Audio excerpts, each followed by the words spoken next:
moment to be here. Feels like we're back home to Sundance that supported us and started the path of 20 days and my path as a filmmaker. So I'm really grateful to Sundance for that. And thank you for having us here. This is, I'm going to be brief. This is a story of a small village and a little forest. And it is a personal story, of course, like any story from Ukraine. But it's just 2 hours away from my hometown. And I keep hearing the questions when I'm going around the world. I keep hearing questions, what's going to happen next to Ukraine? How do Ukrainians feel? What's bothering them? How they feel about the land? And I always want to give an answer, but I never know what to say. So I go and I try to make a film about it. I really want those numbers of casualties. I really want those kilometers, miles that are just statistics. I want those names that are just names on a map to have meaning to them. And that's why this film exists. And I'm really grateful that you will be the audience for it. Thank you. Mstyslav Chernov, director of 2,000 Meters to Andriivka.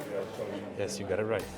So we know you because of 20 Days in Mariupol, and obviously you have been telling the war, the tragedy in your own country for the last 2 years, documenting it.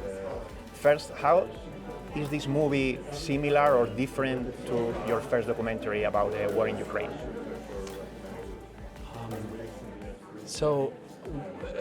The making of this movie was quite tough because I remember the year when 20 Days in Mariupol was playing for the audiences around the world. In the middle of those screenings in Los Angeles, in New York, in Europe, I was coming back to Ukraine and shooting this film.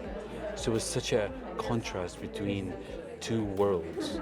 And that contrast also made me think a lot about how to make sure that people outside of Ukraine, when they talk about Ukraine, when they ask questions about Ukraine, don't see just numbers, distances and names, casualties, but they see real people, they see real, like the price of every single inch of the land that people were fighting for. So I would say if 20 Days in Mariupol was telling a story of civilians and a devastating impact on the civilian population of this invasion, 2,000 Meters to Andriivka is telling the story of soldiers, which are actually also civilians, just that are taking arms. And it's telling the story with the same intimacy, with the same personal approach, because the story I'm telling is happening 2 hours away from my hometown. Everything's personal, and therefore that's what's similar. But what's different is a different setting, and it's different people. And I think it's just a different side of the war, which we also have to know about. As a journalist and as a filmmaker, I cannot imagine the situation where you were like, as you said, receiving an Oscar, right? Yeah, that's and exactly what at it the was. same time knowing what was going on in your own backyard, to your friends, to your family. That I guess it was like the best time of your life, the worst time of your life at the same time. Yeah. And I couldn't even tell you how hard it was, because when you're going back, the day when 20 Days in Mariupol received BAFTA, one of our heroes of the film have been killed. And it was so hard to be in two places at the same time and not to feel, absurdly out of place. But at the same time, it was important to go, it was important to speak about it, because it is a challenge right now to get to the audience. There's so much happening, there's so much information that only few stories make it to people's minds and to people's memories. And films are good for that reason, because they stay with people.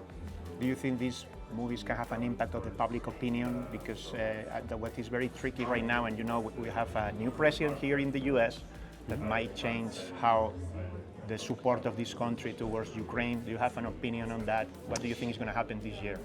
As a journalist, as a documentary filmmaker, I don't want to convince anyone of anything. I want to inform, and I just hope that people who are making decisions and people who are supporting people who are making decisions will make these decisions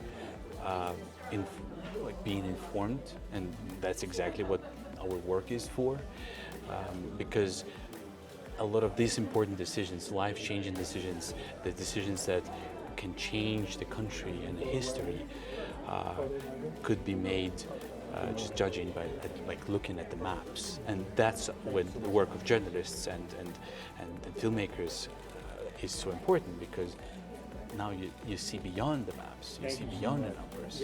Yeah. So, are you still covering now the war?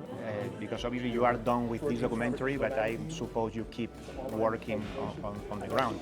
I'm planning to start working on the next film.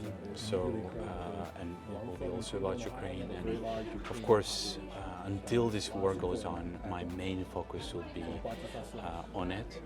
But as a filmmaker, certainly I have more plans and more ambitions for other films.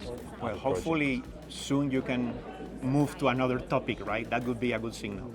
That would be, yes. And I wish, I don't want to say anything. honestly, I just wish one day I don't have to make any war movies at all, because there is no war. How real that wish is, I don't know, but that's just what I want. Thank you very much. I don't want to speak to any of my relatives right now because they will ask me how are things, and I would want to tell them that they're okay because I don't want them to worry, but they're not, and I cannot tell them, so I'm just avoiding the conversations. And so every step is a discovery, is changing